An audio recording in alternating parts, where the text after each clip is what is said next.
Se você já perdeu horas planejando aquela aula perfeita, gastando aquele conteúdo ali para aquele lesson plan, e mesmo assim você terminou a aula para o seu aluno sentindo que ele ou ela não aprenderam ou não estavam usando a matéria do jeito que você imaginava, esse vídeo vai mudar completamente o jeito que você planeja sua aula de inglês. O melhor desse método é que você pode aplicar ele para qualquer nível, para qualquer tipo de aluno. No final desse vídeo você vai ver que ele é simples e é um jeito eficaz de você, do zero, começar o seu lesson plan. E o melhor é que ele é realmente flexível e adaptável para qualquer aula que você for planejar. Muitas vezes, o erro do professor é focar no conteúdo. E acredite em mim, eu sou muito fã de conteúdo, eu adoro um livro, um ponto gramatical, mas infelizmente o erro da maioria dos professores focando no conteúdo é não entender que não necessariamente o conteúdo vai levar o aluno a falar, vai levar o aluno a usar aquele ponto gramatical, aquele momento de vocabulário, entender melhor um listening, ler melhor. Então a gente vai desassociar isso com esse método em 7 etapas. Replicando essas 7 etapas em qualquer aula sua, você vai ver que no final o resultado vai ser muito mais satisfatório para você, mas principalmente para o seu aluno, que eu acho que isso que é uma coisa que pega muito, né? A gente vê que às vezes a gente adorou o lesson plan, deu tudo certo, o tempo da aula, mas o aluno não saiu satisfeito do jeito que a gente imaginava, né? Do jeito que a gente queria que ele estivesse usando esse conteúdo. O passo número 1 desse método, ele vai ser sempre focado na inverter a aula e pensar na aula de trás para frente. Então, muitos dos nossos erros de lesson plan é começar o planejamento pensando assim: ah, hoje eu quero dar aula de present perfect.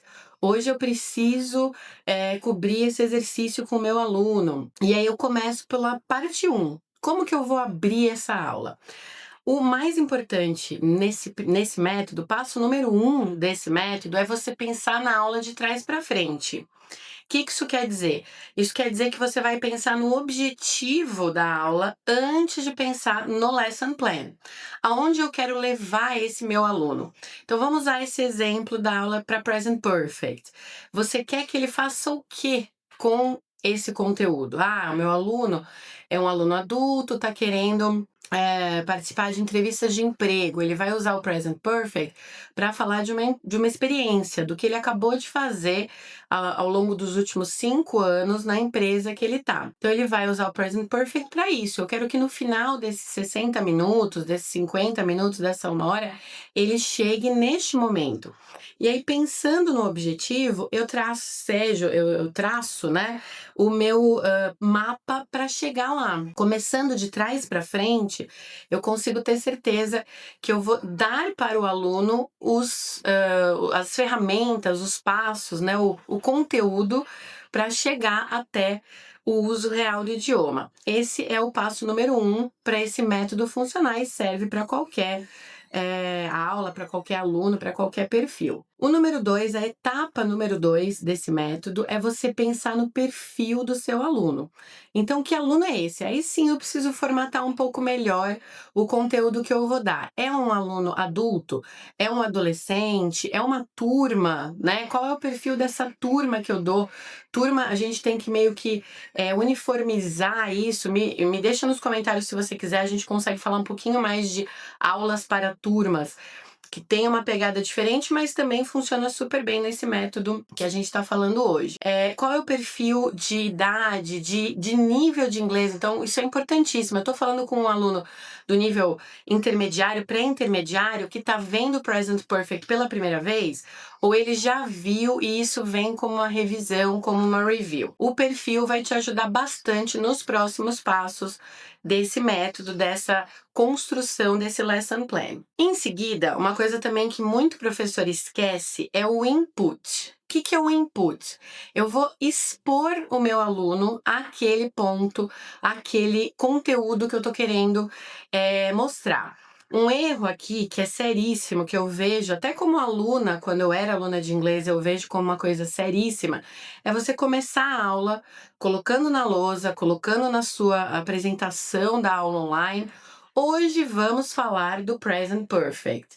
Isso não existe, isso cria uma desmotivação no aluno, o aluno já bloqueia, já lembra de traumas anteriores, já pensa, eu não sei, não consigo, tenho medo. A exposição, ela vai funcionar muito melhor se isso vier através de um áudio, ou de um vídeo, ou de um texto, alguma coisa curta que esteja mostrando para o aluno esse conteúdo.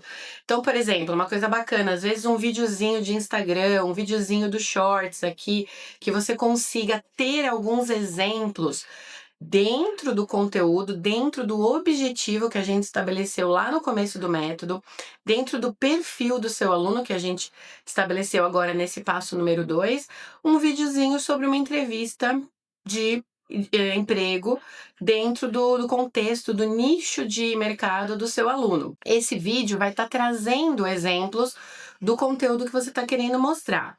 Nem sempre é fácil de achar, mas hoje com IA, com 1000 métodos, 1000 ideias, 1000 coisas na internet, você consegue achar esse input contextualizado para esse seu aluno. Você demonstra, você toca, você faz alguma coisa que envolva ele naquela apresentação, e daí para o passo número 4, o caminho já está aberto, já foi feito aí o mapa que você vai poder usar para continuar a partir daí. Aí sim a apresentação da língua, da linguagem, do conteúdo e do ponto gramatical, né? Aí a gente vai entrar realmente na apresentação. Então você vê que a gente postergou, que a gente atrasou em, sei lá, meia hora, em metade da aula, aquele lesson plan que a gente começava já direto entrando na apresentação do ponto gramatical, na lista de vocabulário, só aí no ponto número 4, na etapa número 4 desse método, é que você vai entrar com a exposição do idioma mesmo. Então, vai escrever a frase, um exemplo que veio do vídeo, que veio do texto, vai perguntar para o aluno como que isso funciona, para que serve isso, o que ele entendeu, o que ele não entendeu, vai entrar com a forma. O que é a forma, né? O sujeito, o verbo, o complemento, a pronúncia. Então, o aluno vai repetir 2, 3 vezes uma frase com aquilo. Ele entendeu o significado? Para que serve? Vamos tentar transpor isso para uma vida, para um outro momento. Então, não vai ser só entrevista de emprego, você pode falar de viagem, você pode falar de uma experiência que você já teve. Esse talvez seja o momento mais substancial, de mais coisa que você vai ter que você falar e você entrar com o conteúdo. Depois disso, tem 2 momentos de prática. A etapa número 5 desse método entra com a coisa mais da prática estrutural. Aí sim você vai precisar de um exercício de lacunas, um gap filling, um matching, alguma coisa que você já conhece, que todo professor de inglês tem bastante recurso para isso. Você vai entrar nessa parte depois dessa explanação, desse foco na linguagem. Esse momento tem que ser curto e tem que ter pouca regra. Nesse momento, a gente aceita o erro muito melhor. Ele está treinando, ele está construindo isso dentro desse novo repertório. Mas a correção ainda é importante. A gente vai ter a correção, vai trabalhar com isso de maneira mais pontual. Então, o aluno falou, cometeu um erro naquele gap ali, você vai corrigir, lembra, a terceira coluna, lembra? É has, não é have. E isso tudo vai levar a gente para, com certeza, a fase mais importante desse lesson plan, a fase mais importante dessa aula, que é a freer practice, a prática livre, a prática solta. A gente vai colocar nesse plano de aula um momento que o aluno tenha que usar isso de maneira real. Uma ideia é você, de fato, pedir para ele falar da experiência que ele teve nesses últimos anos, usando o present perfect, né? Já que a gente está usando esse exemplo aqui, mas qualquer tempo gramatical, qualquer tempo verbal, qualquer ponto gramatical, qualquer vocabulário funciona aqui. Ele fala sem se preparar livremente, tentando usar esse ponto que você cobriu ao longo dessa aula toda, que já está tecnicamente chegando ao fim. Esse momento é um momento livre, com pouquíssimas correções, com uma coisa que você cria um ambiente de role playing, né? Então, aquela coisa de encenar algo, aquela coisa de perguntar e responder. Às vezes, até você entra contando a sua experiência para ele ouvir e ter esse momento real, né? Simulando algo prático. Ele vai ter uma sensação de que usou aquilo de maneira real. Acho que isso real, assim, pra mim, eu sinto que é o mais difícil de chegar, né? Quando a gente chega nisso, por isso que esse método é tão importante, quando ele chega e usa no final da aula o que você ensinou, não tem sensação igual. Quem é professor de inglês, e eu sou professora de inglês há mais de 25 anos, eu sei, eu entendo você. Quando a gente sente que o aluno ouviu isso, que ele usou isso, que ele internalizou isso, mesmo que seja pouquinho, mesmo que seja uma frase, mesmo que seja pouco, aí esse momento do lesson plan é realmente o nosso objetivo. Essa fase 6, essa etapa 6, ela é aquilo que a gente pensou lá no começo. Ela é um reflexo da etapa 1, né, da fase 1, que eu estava sentada planejando ali qual é meu objetivo nessa aula com esse meu aluno. Não acabou. A parte 7 talvez seja igualmente importante, não tanto para o aluno, mas para você com certeza, para você manter esse aluno, para você manter essa sala, para você manter isso rolando para os próximos capítulos, para os próximos momentos do curso. A etapa 7 é o feedback. O feedback é a hora de você falar e principalmente ressaltar os momentos positivos dessa aula. Então, você foi super bem, se soltou no final, você lembrou bem aquilo que a gente falou no começo da aula. Gostei de como você se soltou falando da sua experiência. Nesse momento também cabe alguma correção pontual. Então, olha, eu achei que ficou ainda difícil a gente usar o have e o has. Teve algumas dúvidas no final, a aula que vem a gente vai falar sobre isso. Você vê que cria um vínculo com a próxima aula, né?